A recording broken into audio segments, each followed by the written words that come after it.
गासै इउटुब नायगिरि नोंथांमोनखौ आंनि इउटुब चेनेलाव बरायबाय।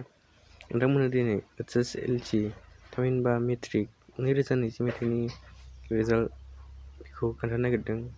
नोंथांमोनहा जुदि आंनि चेनेलाव गोदानब्ला चेनेलखौ साबस्क्राइब खालामलां आरो लाइक शेयार खालामलां। फैदो दानिया जागायदिनि स्टार्ट।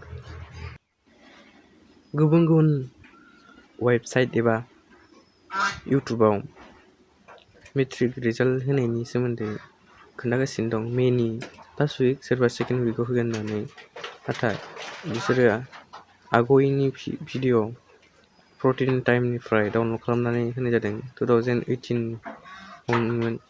फै दानिया क्लिप नायदिनि जों।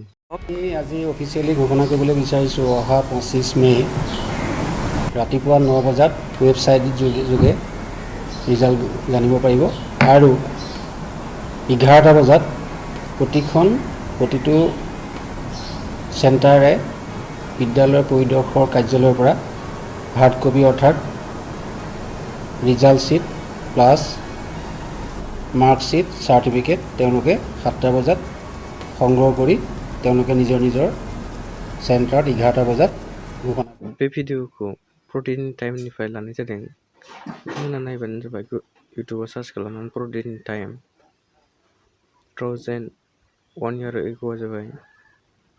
नोंथांमोना जानला मेनलाखौ दाफोथाय। बिथांमोना गावसोरनि सेबानि वेबसाइटआव दासिमबो आगारनाय जायाखै।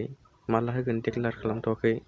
जेब्ला डिक्लेयार खालामगोन अब्ला आं नोंथांमोननो आंनि इउटुब चेनेलाव आपडेट होनाय जागोन। नोंथांमोना आंनि चेनेलाव गोदानबाथाय चेनेलखौ साबस्क्राइब खालामलां, लोगोसे लाइक शेयार आरो 21 मे 2018 आवनो होदों बेखौ नोंथांमोना नायना लानो हागोन भिडिअखौ नायनानै। नोंथांमोना जुदि आंनि चेनेलाव गोदानबाथाय चेनेलखौ साबस्क्राइब लाइक आरो शेयार खालामलां। गोजोन्थों।